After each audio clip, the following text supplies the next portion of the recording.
Today we're going to do a very simple skill, and especially during this time of COVID, I'm sure many of us have started growing a bit tummy with all the eating and sleeping. So we're going to learn how to hula hoop. It's a very simple skill that you can do by yourself, you can do with your family, you can do with your kids.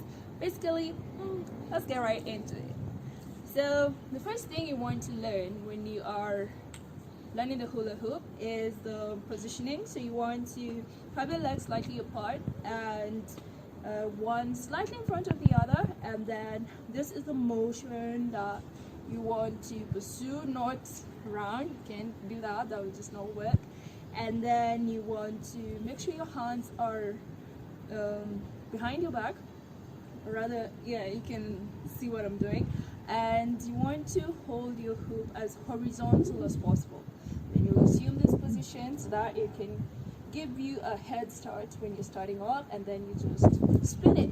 And then you just balance it on your waist. So it's a very simple motion, side to side or front to back, however you decide to do it.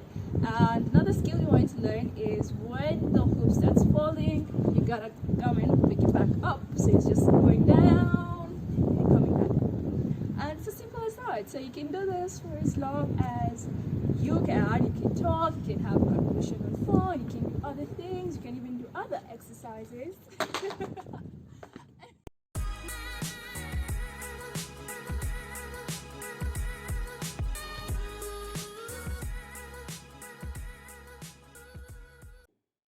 So hi everybody, and welcome to another week on the mental sphere with me, Dr. Nyamute.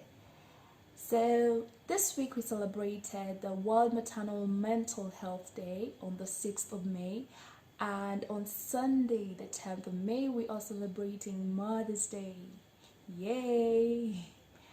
So we're going to just dedicate this episode today to just understanding the challenges that particularly new mothers go through in adjusting to motherhood, and just understanding how we can be there for them, and what sort of encouragement we can give them as they go through this new experience.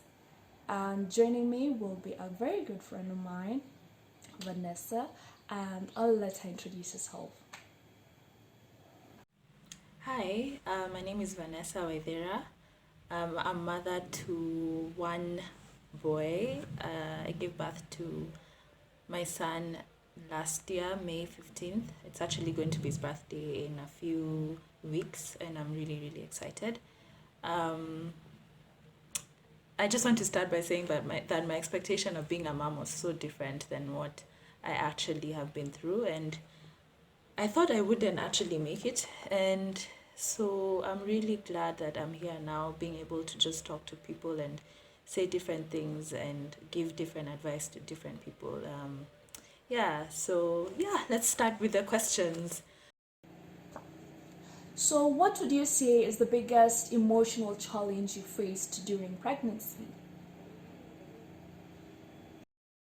First of all, when I was pregnant, I stayed by myself all through until the last minute. That's when I went home for a bit. But I think for me, the biggest um, emotional challenge, as stupid as it may sound, was the fact that everyone kept staring. As in, I do not understand the fascination of what or why people stare at pregnant women. And especially because this was not a pregnancy that I had obviously planned for, it was very, very hard to keep growing every month, every day, trying new clothes and it doesn't fit you, trying on your old clothes and they don't even fit you, and just, yeah, and also being very, very emotional. The first trimester was extremely emotional, I guess, because the hormonal imbalances was extremely high. I would get very, very upset very, very easily. Just ask my friends. Like first trimester, third trimester, it was very, very tiring. And that's one thing no one ever really understands, that carrying a baby is just not easy. And then the baby came. And around delivery, very many women find themselves in situations where they're having baby blues or postpartum depression, and they're having crying spells from time to time. Did you experience any of this yourself? And how was it like the first few weeks and the first month, for example, just adjusting to this new responsibility? I did get a bit of baby blues, especially the first 3 months because I was extremely exhausted. I was very tired. Um, I can imagine having a baby that's crying nonstop. I remember there's a time when Amari just couldn't stop crying. I put him down and I was just like, like it was just a very upsetting for me. I felt as if I was closed in, as if I was trapped in the house because I couldn't leave the house. I couldn't go, especially the first 2 months. I really couldn't leave, obviously, because of a newborn. So it was very, very upsetting. People would come and visit me, and for those few hours, it was great. But after they'd leave, I'd have this sunken feeling where I was just so sad. And I felt as if everyone was luckier than me, that everyone could go on with their lives and I was left there. So I was very bitter. It was a wave of emotions where sometimes I was very bitter, very upset. I also didn't have a nanny. Those first 3 months, I was with my grandmother, but she obviously had her life and was doing things. So I was alone with my son a lot of the times, and it was so frustrating. I'd have to wake up at 6 or 6:30 a.m. to wash his clothes, just make sure that I've eaten so that by the time he'd wake up, we would start our routine. And because of the growth spurts and a lot of things, I really just couldn't put him down. He was not the type to sleep during the day, so it was very, very frustrating. Taking a shower was so hard. Um, Getting food, eating was just so hard. Everything was super challenging. And yeah, that's that. I definitely feel like I had baby blues because I was very, very sad. There are times I just wanted to cry. He would cry and I wanted to cry. There was once I almost cried, but I never did. But yeah, the first month of motherhood is just was just very confusing. From the time I gave birth to my son, I just remember looking at him and I was like, wow, well, he's cute, he's good looking, wow. But it's more of after that, I was just so surprised and shocked and how much work a baby was. From the fact that he had colic, a lot of colic, from the crying to changing the diapers all the time, even in the middle of the night, having to wake up. There was a time he pooped and it went all the way till his back. And I just had to wake up, soak that his clothes, and also change him. As in, for me, I think the worst part is being sleep deprived and the fact that you can't do anything. Literally, your whole life, every minute, every second belongs to your child. And that was so hard for me because I'm so used to being able to move around when I want, and now not being able, and it felt like as if my life had stopped so badly. And I was so bitter for some time, like bitter. It was like a bittersweet experience. But the first 3 months, I don't feel like I had that kind of motherly instincts and maternal instincts just didn't come in just right and immediately. It was something that I had to grow into. And I loved my son, but I can't compare how I love him now and then, because at that time it was so confusing, irritating, and I just didn't know if I was even doing the right thing or not. And over time, how have you just managed to emotionally be in control? And are there moments you find yourself being emotionally overwhelmed with everything?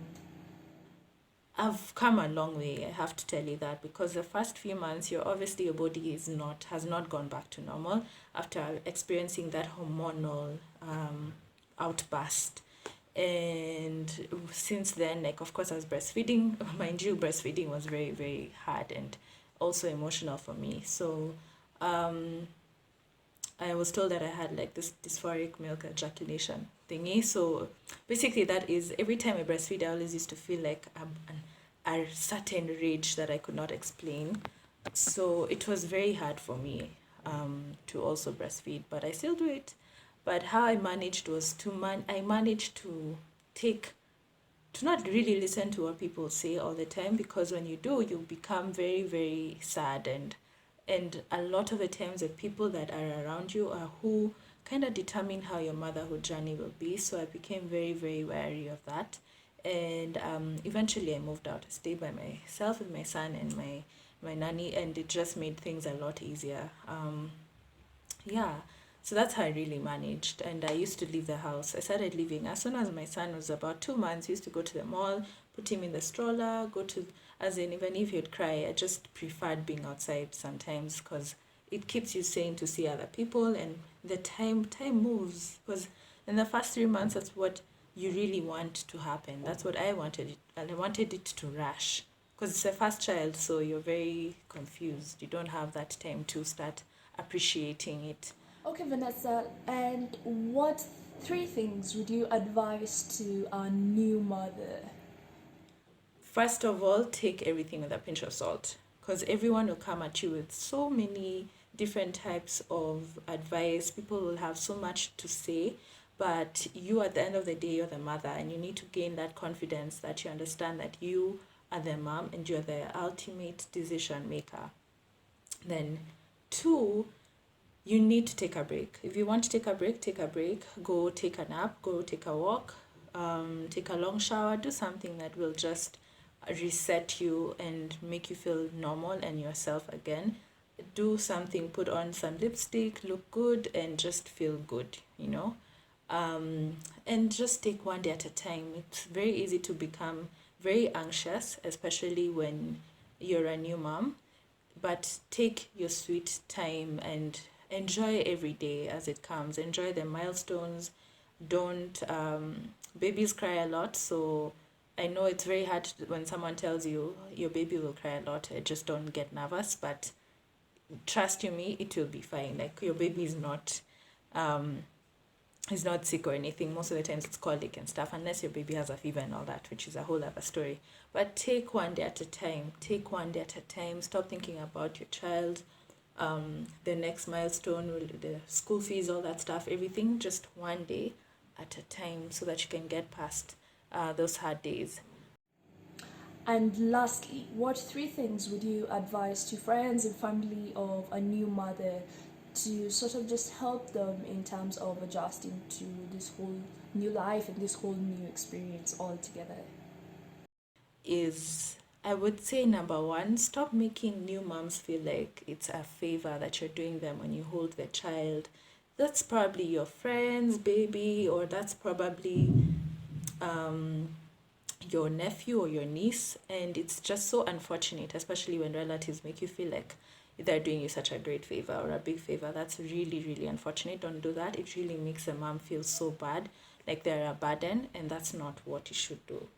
um, and then obviously the other thing is visit. Always make the time to visit your friends, make the time to visit the new mom, go and spend time with her, and don't keep asking, oh, why does a baby cry too much, why does a baby not listen, and all that stuff. Like, I mean, it's a baby, you can't really explain. It's a very frustrating experience to have to explain to someone why your baby is doing what they're doing, while you yourself sometimes you don't even understand. um, and lastly, but not least, is be patient and supportive. Be very, very patient. Be very supportive of the new mom. Talk to her, call her, video call, ask her what she needs. It doesn't have to be financial all the time. It just has to be, and be an ear to listen, go and hold the baby, and let your friends sleep, and don't be like, oh my gosh, I don't want to hold the baby. I mean, what if the baby cries too much? Like, I get it, it can be a bit um nerve-wracking, but at the end of the day, that would really, really help. And trust me when I say that mothers down the line, really, they attach to people who help them. They attach to people who make their motherhood journey easier, whether especially emotionally and mentally. So be supportive, and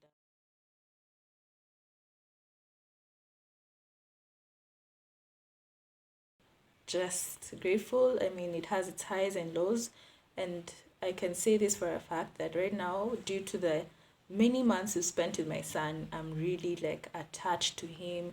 He's attached to me. He understands me, understand him. For me, I would say motherhood is not something that you just flick and you're like, yes, I'm now a great mom. Like, it's something you learn. It doesn't come with a guideline or a set of rules. It's how you do it and what you think works best for you, your child. So thanks very much, Vanessa, for just tuning in to our show today. And for the insights that you've given us. Thanks for having me, and bye. So to just summarize what we discussed this week, it will be very important as we head to just support our new mothers, especially during the first few months, the first 3 months of just adjusting to everything and just being there for them as much as we can. It's very important to just ask them, what kind of help would you want me to offer you today? And just try and be as emotionally supportive as we can. So tune into part 2 of this video, where we're going to discuss about other challenges, particularly where we are faced with the responsibility of taking care of a child that is not biologically ours.